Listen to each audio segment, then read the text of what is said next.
Hello students, आपकी प्रतिक्रियाएं बता रही हैं कि पढ़ाई का दौर शुरू हो गया है। मैं बता रहा था कि इतिहास में सबसे बड़ा फायदा है कि कदम कदम पे हमें रोल मॉडल्स मिलते हैं जिन्होंने अपनी परिस्थितियों को तोड़ करके परिस्थितियों से आगे जा करके विश्व मानवता को संदेश दिए, and Mahatma Buddha is one of them.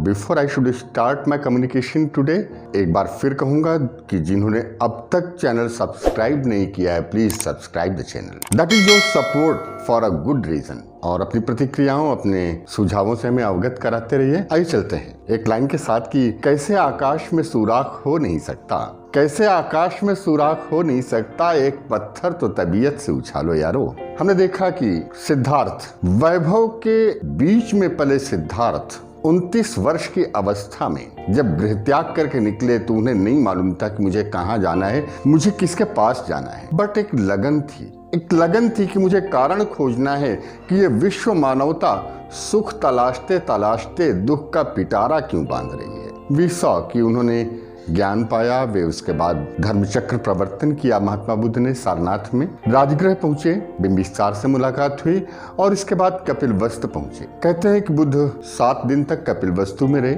और जब 7वें दिन चले कपिलवस्तु से तो शुद्धोधन का धैर्य टूट गया था। क्यों? क्योंकि सिद्धार्थ का बेटा तथागत का पुत्र राहुल धर्म में दीक्षित हो चुका था। कहते हैं कि शुद्धोधन ने रोते हुए तथागत से कहा था कि तथागत, तुम्हें नहीं मालूम कि जब किसी पिता का बेटा संन्यास्त होता है उसका दुख उसकी हड्डियों की मज्जा से निकलता है। शायद इसी वजह से बुद्ध ने नियम बनाए कि कुछ विशेष परिस्थितियों में ही अब व्यक्ति संन्यास्त हो पाएगा। बुद्ध लगातार भ्रमण करते रहे। वैशाली उनकी बड़ी प्रिय जगह थी। अच्छा, once while he was in Rajgriha. जब वो राजगृह में थे तो अनाथ पिंडक नामक एक व्यापारी जो श्रावस्ती का था, अपनी ससुराल में आया हुआ था। उसे देखा कि ससुराल में उसको कोई केयर ही नहीं कर रहा, कोई पूछ नहीं रहा, तो अपनी वाइफ से पूछा उसने कि क्या बात है, किसके स्वागत में ये लोग लगे हुए हैं। तो उन्होंने कहा कि तथागत आए हुए हैं, इस समय मगध में है और उनके सब लोग दर्शन करने जाने वाले हैं। अनाथ पिंडक में भी प्रेरणा जागी, लेकिन अनाथ पिंडक पहले परीक्षा लेना चाहते थे कि जितना सुनते हैं वाकई है कि नहीं तथागत। अनाथ पिंडक ने अपने मन में संकल्प लिया, अगर मुझे मेरे वास्तविक नाम से पुकारेंगे तथागत तो मैं मानूंगा कि उनमें शक्ति है। और जब तथागत के पास पहुंचे अनाथ पिंडक, मुस्कुराते हुए एक प्रसन्न मुद्रा में भगवान बुद्ध ने स्वागत किया, आओ सुदत्त। चौंक गया अनाथ पिंडक, क्योंकि बीते 30-40 सालों से ये नाम किसी ने लिया ही नहीं था। अनाथ पिंडक ने कहा कि स्वामी, अगर आप श्रावस्ती आए तो मेरा सौभाग्य होगा। सिद्धार्थ ने स्वीकार किया आमंत्रण और सिद्धार्थ ने कहा कि वो जो जेतवन है ना, अच्छा एक बात तो, ये जो श्रावस्ती है ये वर्तमान सहेत में थे, गोंडा जिले में। सो उन्होंने कहा कि जेतवन मेरे लिए उपयुक्त होगा।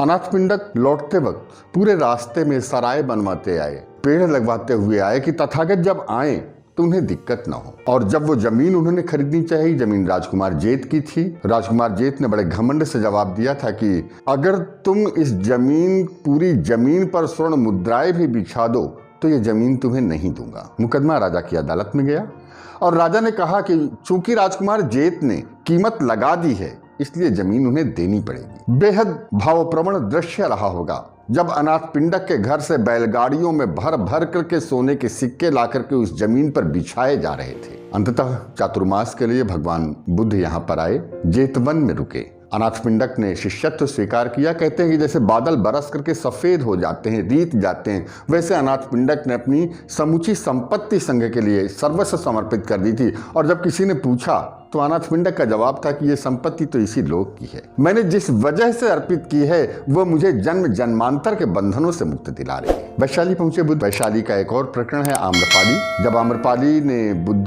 को अपने भवन में बुलाना चाहा तो तथागत के शिष्यों का एतराज था। उन्होंने कहा कि नहीं, आप ऐसी बदनाम महिला के यहाँ क्यों जाएंगे। तथागत का कहना था कि उसे इस हालत में लाने के लिए जिम्मेदार पुरुष है ना, तो वो गलत कैसे हुई। सिद्धार्थ जन्मजात क्रांतिकारी थे, रूढ़ियों को तोड़ना उनका शगल था। वे पहुंचे आम्रपाली के यहाँ, आम्रपाली का आतिथ्य स्वीकार किया और आम्रपाली ने उनका शिष्यत्व स्वीकार किया। कालांतर में आम्रपाली संघ में रहने लगी। हाँ, इसी संदर्भ में बताऊं कि भगवान बुद्ध संघ में स्त्रियों को प्रवेज्या देने के पक्ष में नहीं थे, कई बार मना किया उन्होंने। लेकिन एक बार आनंद ने बताया, आनंद ने कहा कि तथागत आज यशोधरा और माँ गौतमी आई हुई हैं। तथागत ने पूछा क्यों? कहें कि मैं तो पहले ही मना कर चुका हूँ कि मैं स्त्रियों को संघ में प्रवर्जित नहीं करूंगा। आनंद ने कहा कि तथागत, जिस महाप्रजापति गौतमी ने आपको पाल पोस करके बड़ा किया। आज न राहुल है कपिल वस्तु में और शुद्धोधन वृद्ध हो रहे हैं, ऐसी हालत में आपका दायित्व तो नहीं उनकी जिम्मेदारी लेना। बुद्ध स्तब्ध थे। बुद्ध ने स्त्रियों को संघ में प्रवेश की इजाजत दी, लेकिन यह भी कहा कि इनके नियम अलग होंगे और यह भी कहा कि अगर स्त्रियों को संघ में प्रवृत्त न किया जाता तो यह सद्धर्म 1000 साल तक चलता, अब कुल 500 साल चलेगा। यहाँ एक तथ्य बताऊं आपको कि बौद्ध संघ में प्रवृत्तियां लेने वाली पहली महिला उत्पल वर्णा है। संघ में प्रवृत्त हो गई यशोधरा, संघ में प्रवृत्त हो गए राहुल। इसी बीच शुद्धोधन की मृत्यु हुई। सन्यासी किसी का दाह संस्कार नहीं कर सकता, लेकिन मैंने कहा कि सिद्धार्थ क्रांतिकारी थे। उन्होंने कहा कि मैं सन्यासी होने के साथ साथ किसी का पुत्र भी हूँ।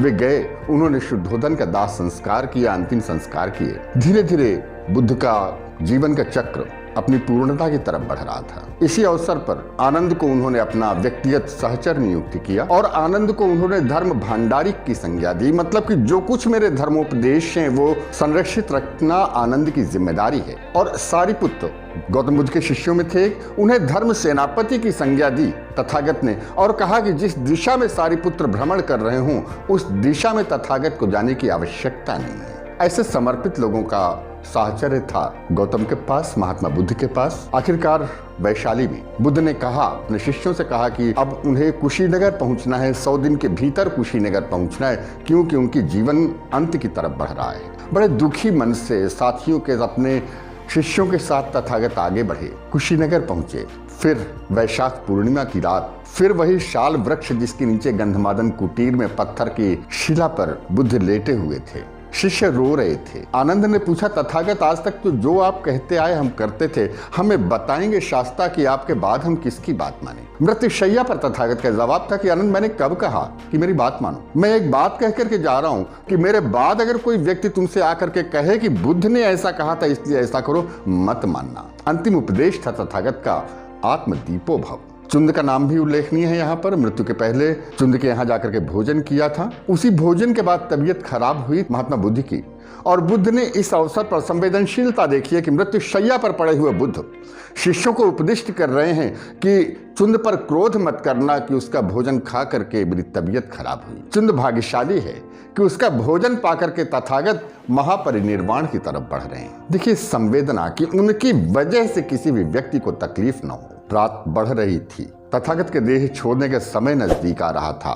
दरवाजे पर आवाज आई। आनंद पहुंचे तो सुभच्छ नामक एक व्यक्ति दरवाजे पर था। उसने कहा, मुझे मालूम है तथागत मृत्युशैया पर है, लेकिन मुझे दर्शन करने दो। आनंद ने कहा कि नहीं, इस समय नहीं किया जा सकता, तथागत को तकलीफ होगी। मृत्युशैया पर पड़े हुए तथागत ने वहीं से कहा, आनंद उसे आने दो, वह मुझे कष्ट नहीं पहुंचाना चाहता। इस प्रकार तथागत का दर्शन पाने वाला अंतिम व्यक्ति सुभच्छ बना।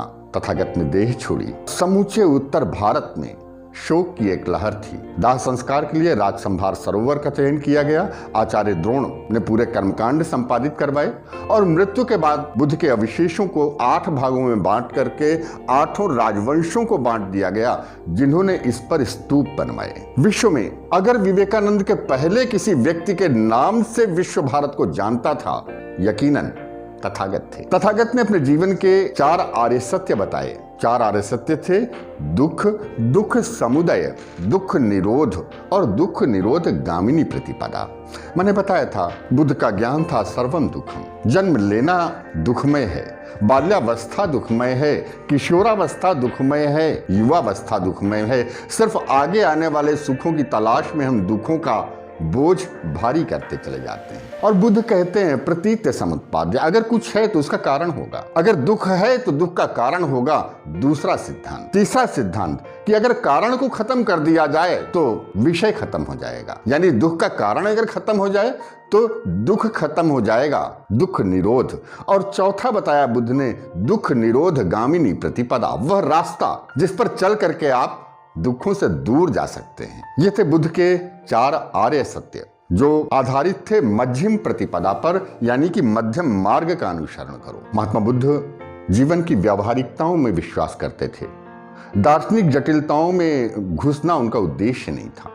अगर कोई पूछता था कि ईश्वर है कि नहीं है, आत्मा है कि नहीं है, पुनर्जन्म होता है कि नहीं, बुद्ध कहते थे यह अव्याकृत विषय है। तात्कालिक जरूरत है कि मानवता के दुखों को दूर किया जाए, या बाद में देखा जाएगा कि दुखों के कारण और कौन कौन से थे। कालांतर में बुद्ध की मृत्यु के बाद पहली बौद्ध संगीति बुलाई गई। पहले बौद्ध संगीत में बुद्ध के उपदेशों को सुरक्षित किया गया। सुत्त पिटक और विनय पिटक 2 ग्रंथ रचित किए गए। दूसरी बौद्ध संगीति वैशाली में होती है, जिसमें 10 शीलों को लेकर के कुछ विभाजन जैसे हालात थे।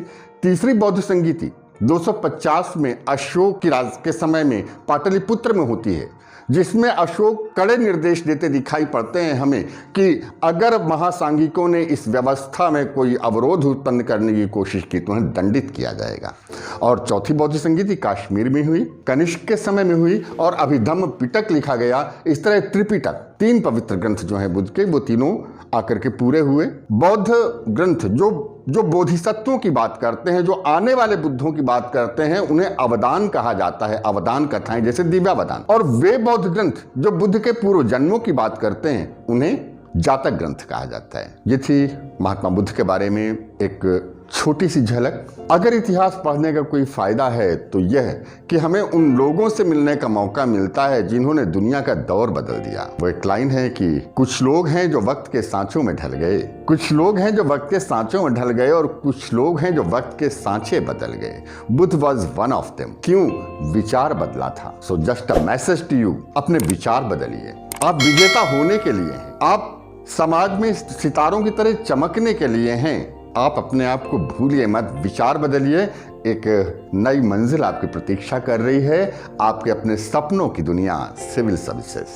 फिर मिलेंगे, जल्द मिलेंगे। पढ़ते रहिए, स्वस्थ रहिए।